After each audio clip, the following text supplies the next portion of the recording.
And the sofa guest today, there are lots of ways you could describe him. Maybe a techie, a technophile, techno junkie, a geek, maybe. I think he prefers Gadget man, though, so we'll stick with that. You might recognise Matt Porter as the resident technology expert from Mark Murphy's programme. He not only makes a living as a web designer, but also by reviewing gadgets. It's a dream for a lot of people, that job. And most recently, Matt's travelled the length of the country in an electric car.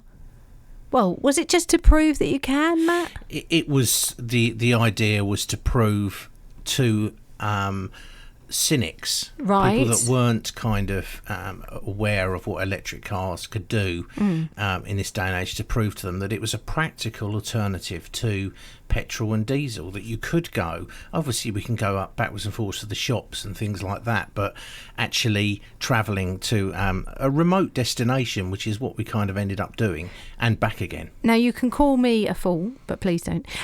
Because I was talking to Matt earlier, the other Matt Marvel, who has also apparently just got an electric car, and I didn't realise. I thought they were all hybrids. So I thought if you ran out, if you ran out of charge on your battery, you could just put some petrol or diesel in it.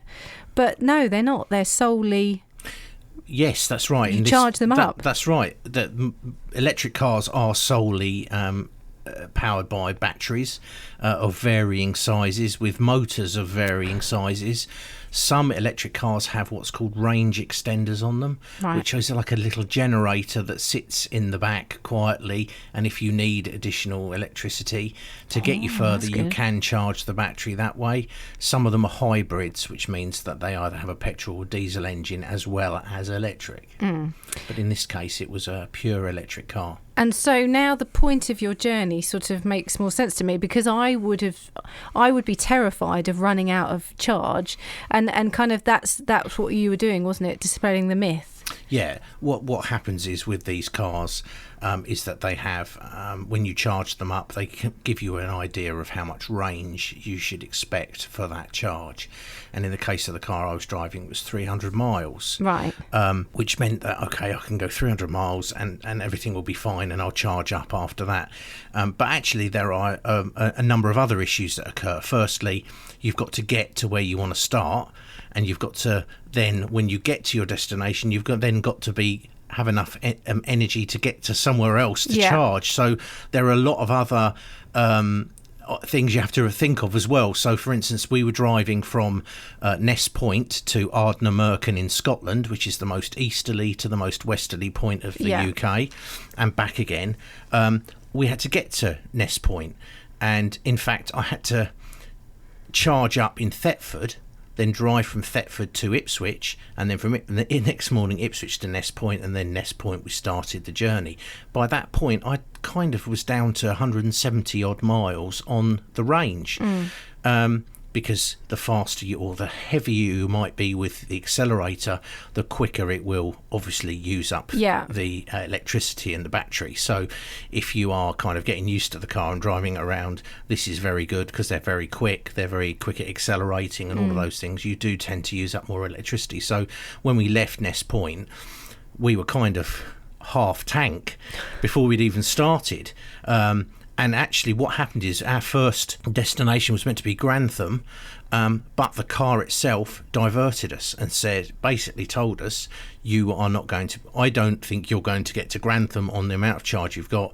So it started diverting us, and we ended up having to go back to Thetford and charge to 300 miles again in order to get going to go to Grantham. So the car was telling us, it wasn't taking us, we still had to control it or drive it, or I had to drive it, but it still will, and it was being over cautious as well. It's very, very intelligent stuff, though, isn't it, this? Yeah, the whole route that we plotted, it's similar to it's Google Maps that they use as a basis, or Google Navigation, and we set the route. So I said I wanted to go from here to Ullswater, because we did it over 2 days going up there, and it decided the route, or it planned the route so that we could stop what called superchargers. So charging a car battery up takes an awful lot of time unless you have a super fast charger. Right. And the ones we use were called superchargers, which are specific for the car and meant that instead of waiting around for 3 or 4 hours to charge the battery, we could do it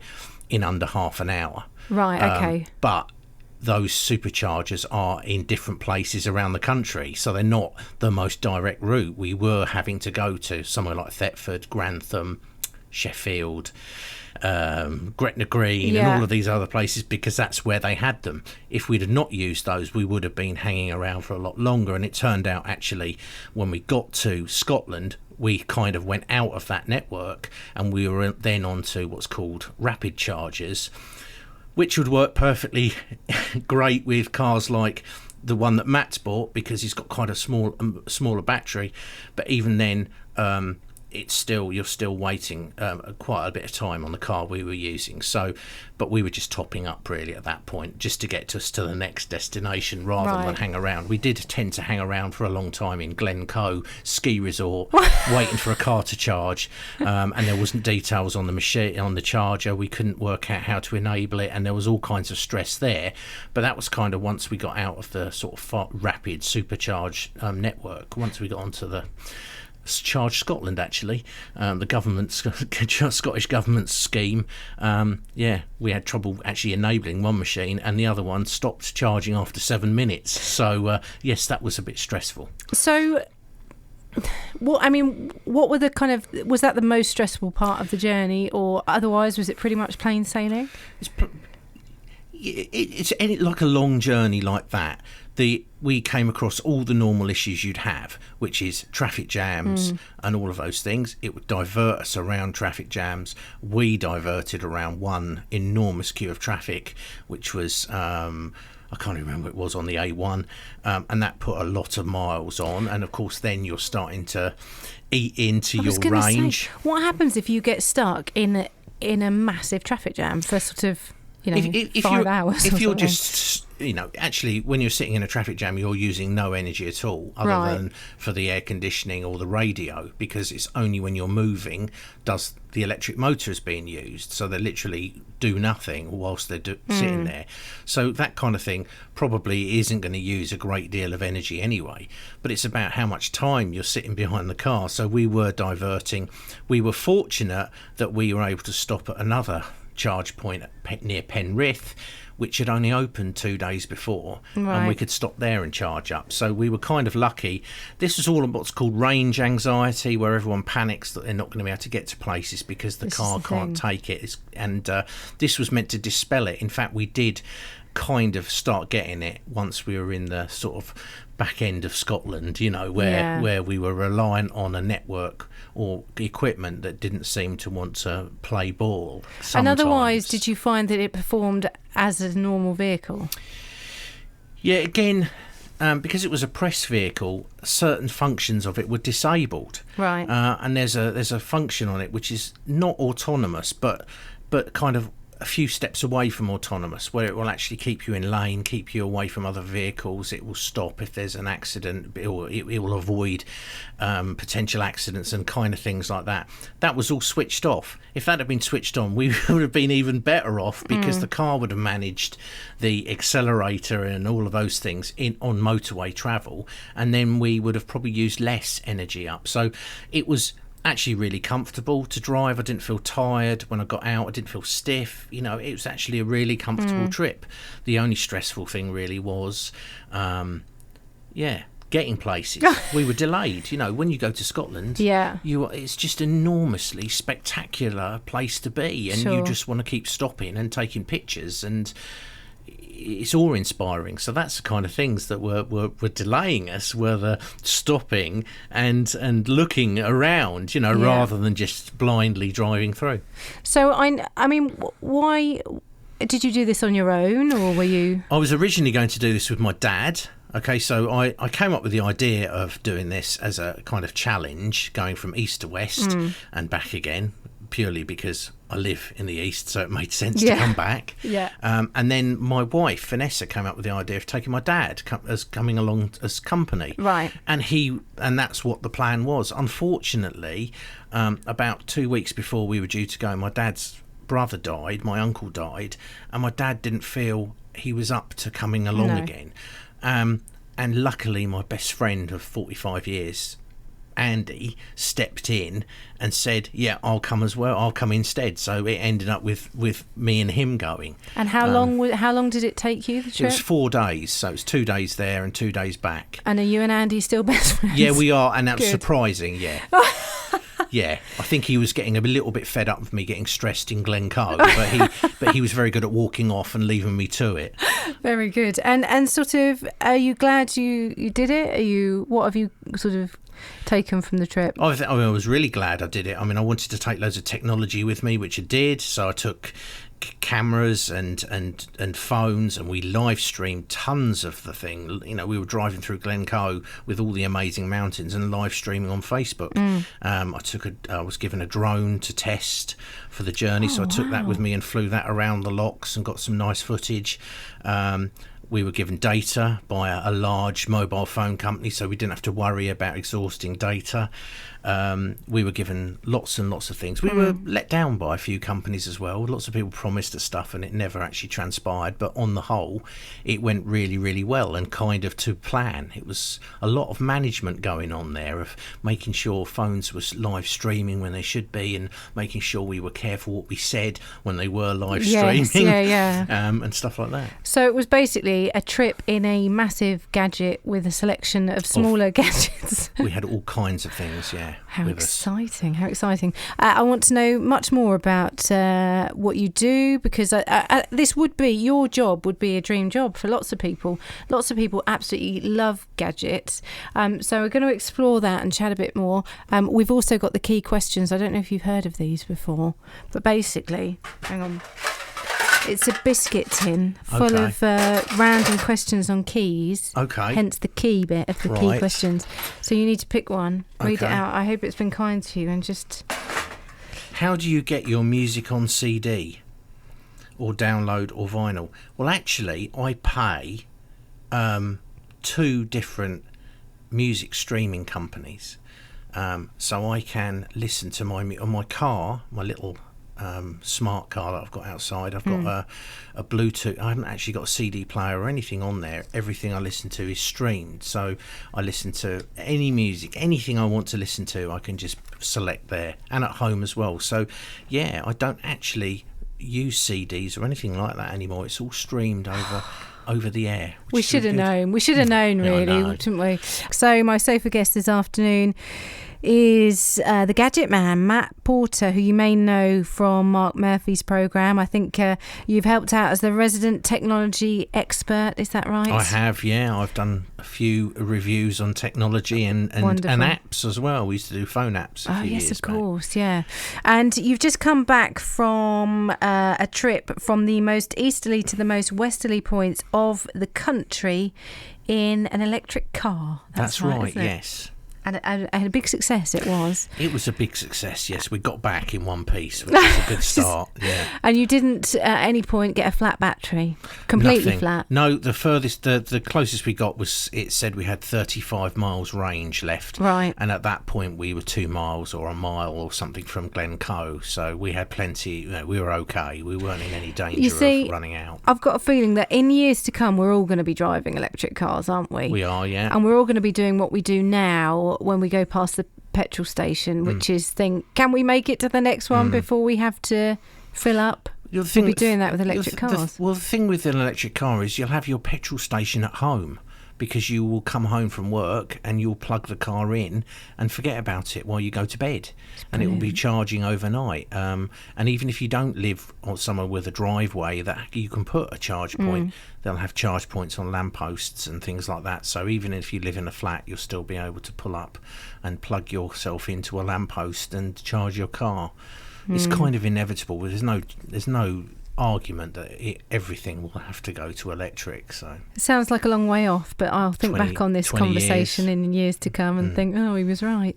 Now, one of the things, you took a number of bits of new technology with you on your trip, one of which was this drone, which you brought in, and I'm holding now. It's the first time I've seen a drone close up. Yeah, this is a very unique drone because it's foldable.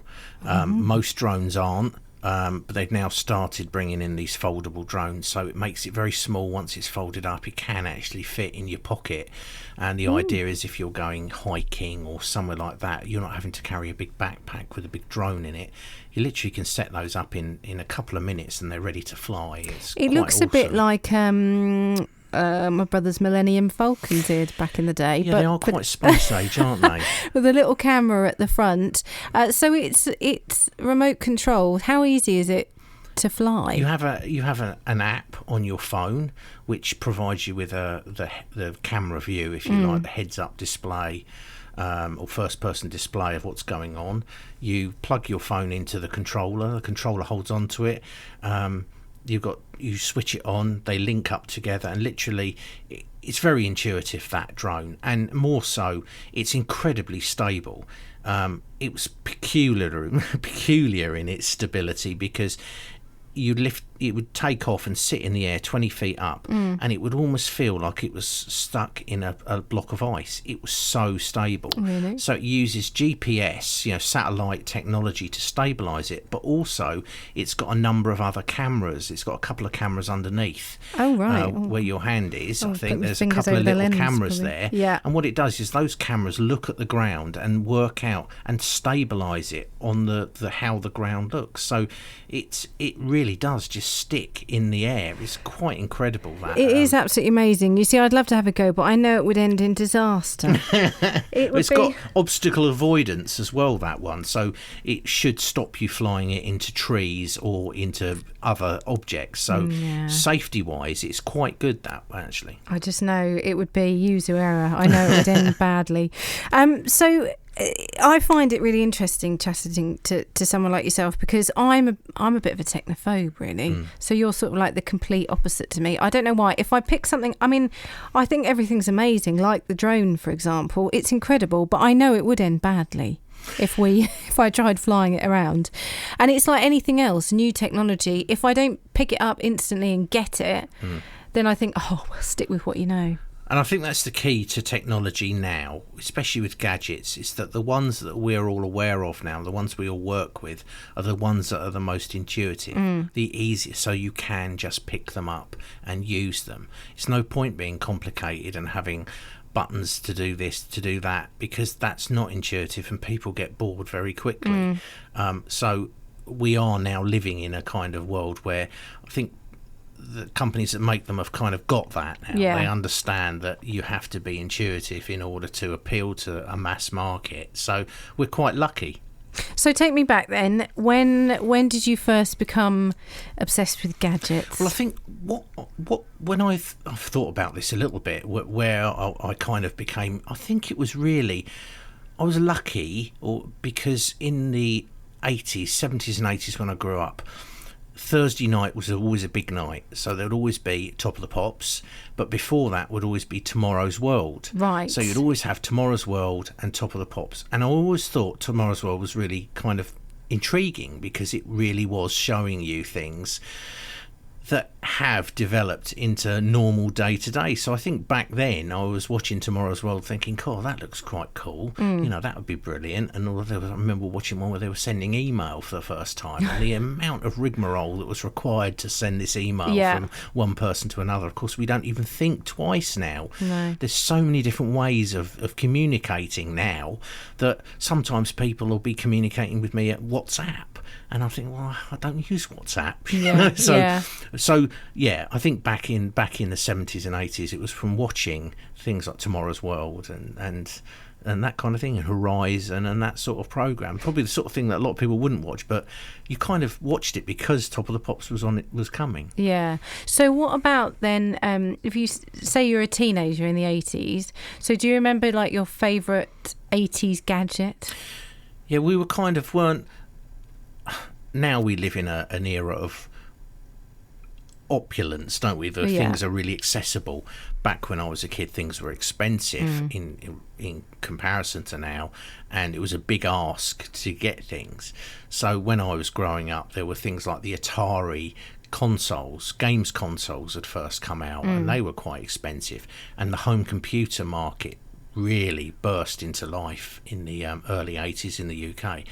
And so my first kind of big gadget was a Commodore VIC-20 computer, which was one of the first colour home computers that you could buy. So I used to spend hours programming in. You used to be able to buy magazines, computer magazines, and they'd have listings of programs in there, and you'd sit there typing up these listings onto your computer and then clicking or typing run at the end, and it would do something. It'd be a game or something like that. Wow. And at the time I didn't even have a tape drive to save my work, so I'd literally switch the computer on, type this listing in, try and understand what it was doing to a certain extent, and then at the end of the day, when it's time for me to go to bed, I'd have to turn it off, and that would be gone forever and ever. Yeah. So now again, we don't have a problem with storage and stuff like that, but back then that was an add-on, a tape, it was a cassette drive, which was another 180 quid or something that I didn't have for a while. So how did it develop then, your sort of love of gadgets? So I think it was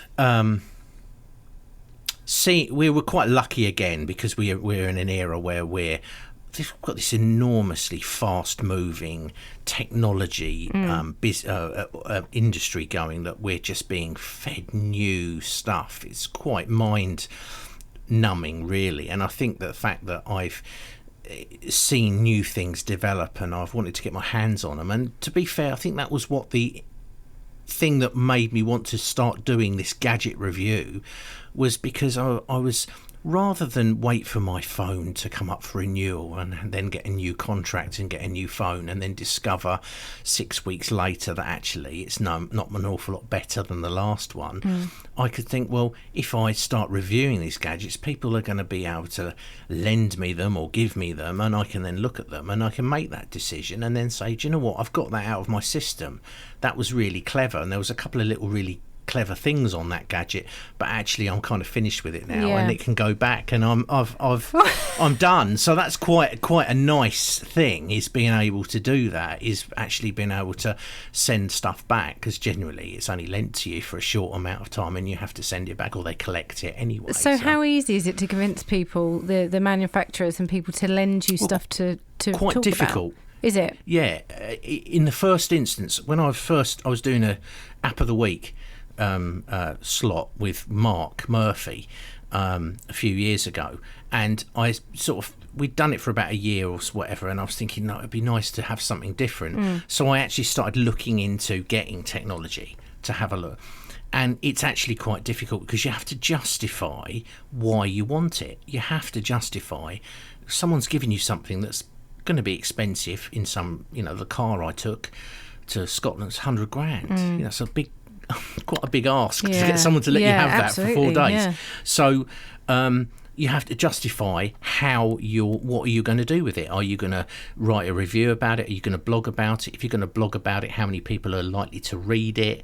If you're on the radio, how many people might listen to it? And all of those kind of things. So you have to justify that, and of course you have to then find where to get these technology from, because I very quickly learned that you don't go to Sony or Samsung to get a Sony or Samsung phone. Yeah. Because they'll just refer you to their press offices or a press, those kind of things. So or PR companies. So you then have to try and find the PR company that looks after the brand and that kind of thing, and you can sometimes get caught up in an email trail that goes nowhere, and you actually get absolutely nowhere. So it is actually quite difficult. Funnily enough, the motor vehicle side of it, because I reviewed about 14 different electric and hybrid cars over a period, that was a lot easier, because there's a dedicated PR website for the motor industry that once you know it's there, you just log on and say, oh, there's the brand, and they give you the press office number, and you'll find the press fleet coordinator and all of those things. None of this I knew at the beginning, so it was really quite difficult. It might not have looked at it on the outside, but certainly it's a struggle, and some companies just simply won't give you anything. There are certain big tech companies that won't actually lend you a thing. Really? Yeah.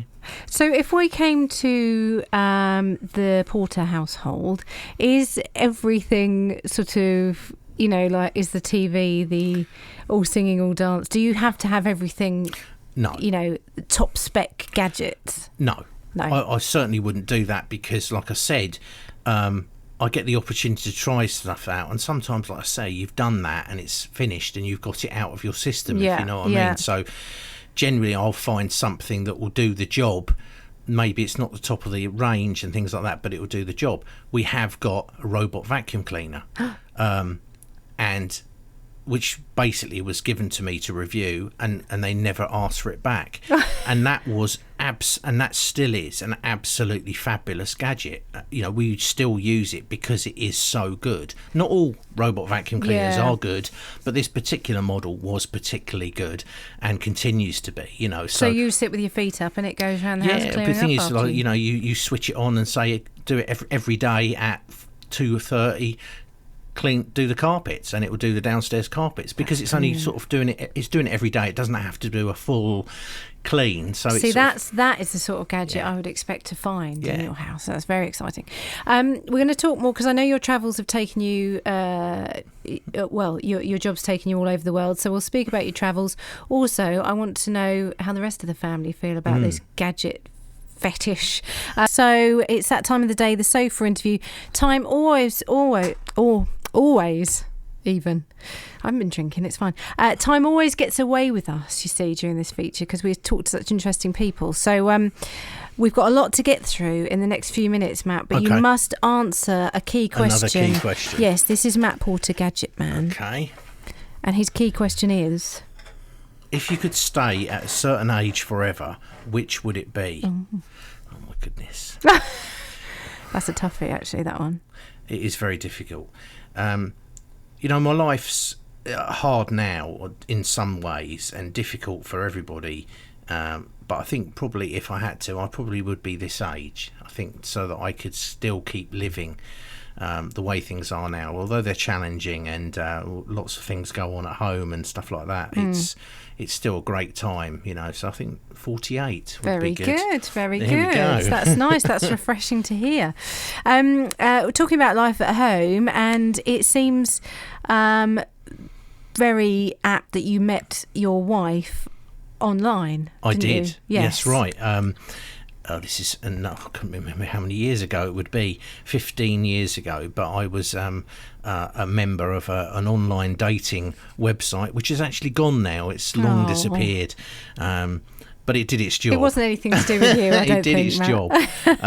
But yes, I met Vanessa online some 15 or so years ago, and we chatted for quite a long while online to each other and got to know each other that way, and obviously finally met up and obviously fell in love so deeply that I sold my house in Bedfordshire where I lived and moved up here and started the business and moved in with Vanessa and started our life together. It was all, I don't do things by half. No, because the two of you run a web design business, don't you? We do, yeah. We started a web design business. Well, I started it myself shortly after I moved up here.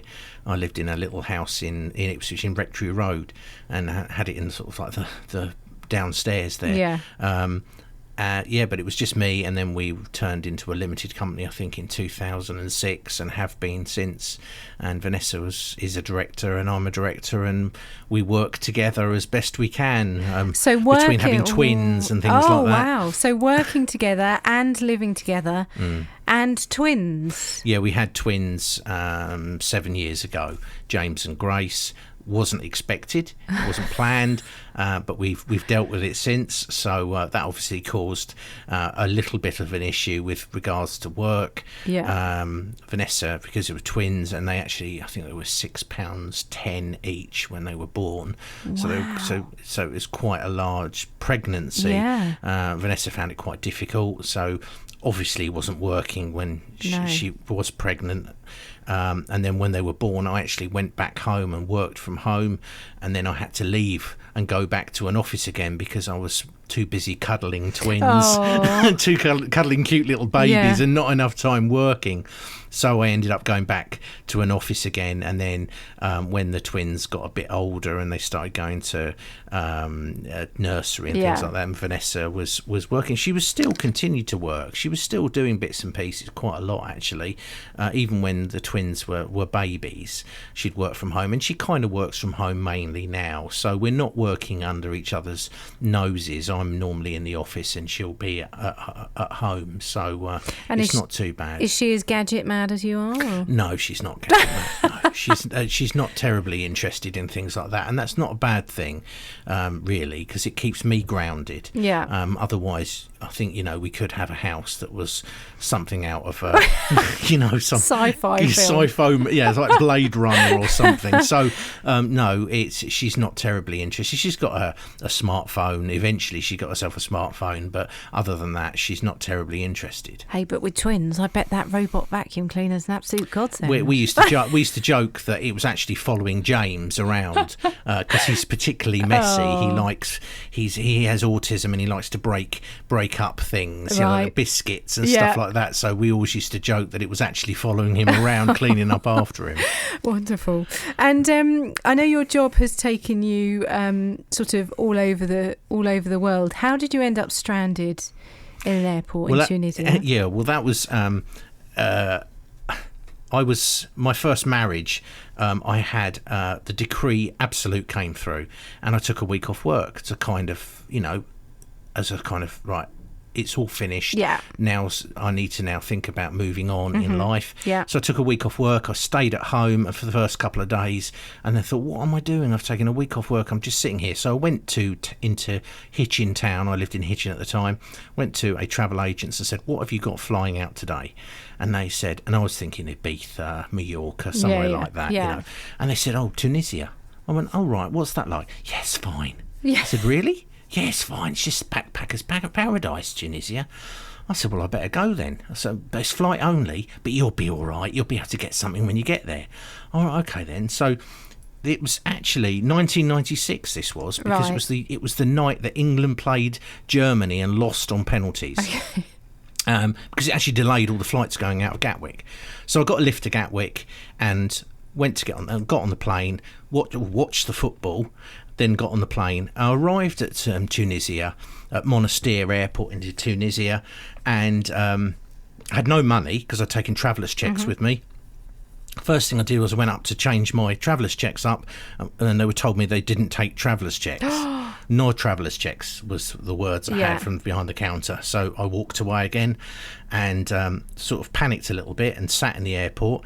And then at the time the travel agency bus arrived, and they told me that I could just get on that. It'd be no problem at all. And they said, no, you can't get on the bus. I said, well, I'm with Air Tours. No, you can't get on the bus. If we get stopped, we can go to prison for not having the right number of people on the bus. So within a few minutes, I was left in the airport on my own because everyone had gone. Yeah. A security guard was walking around with a big gun, and I was worried slightly because I had no money. And then I sort of heard this chap talking on the phone, and then realised he had a Scottish accent. So I went and grabbed him, and it turned out he was the airport manager. And I said, right, look, I've got a flight only here, and I'm a bit stranded. And he said, you shouldn't have got a flight only here. I said, well, I have done. He said, the best thing you can do is get on a plane and go back home. He said, because you're going to put yourself in a lot of bother. But I talked him into letting me stay, and he then booked me into a hotel for a couple of nights in Sousse. And someone took you under their wing, didn't they? Well, that's right. Everyone seems to want to haggle there, or did that back then, and I just wanted to get out of the airport. But this chap was arguing with a taxi driver and everything, and I just said, look, I'll pay. So we got in the cab, and the cab was an old Austin Cambridge, and you could see the floor through it and everything, and I was thinking, this is all a bit dodgy. Anyway, I finally got to Sousse, and I noticed a lady sitting by the pool a couple of days later that was reading an English book. So I went and bothered her and said, look, I'm stranded, I don't know what to do. And she took me under her wing for a couple of days, took me off and showed me around the sites and everything, and sort of rescued me. Aww. And then that was it. We parted ways, and I never saw or heard from her again. And the moral of the story is don't buy a flight-only ticket. It's ridiculous. Matt, we're running out of time. We've got to get to our travel news. So if people want to find out more about you and your adventures, what's the best thing for them to do? They can go, if they want to know about the trip to Scotland, they can go to eastwestroadtrip.co.uk. And if they want to find out about the gadgets, they can go to thegadgetman.org.uk. And it's been fascinating. We could have done a couple of hours.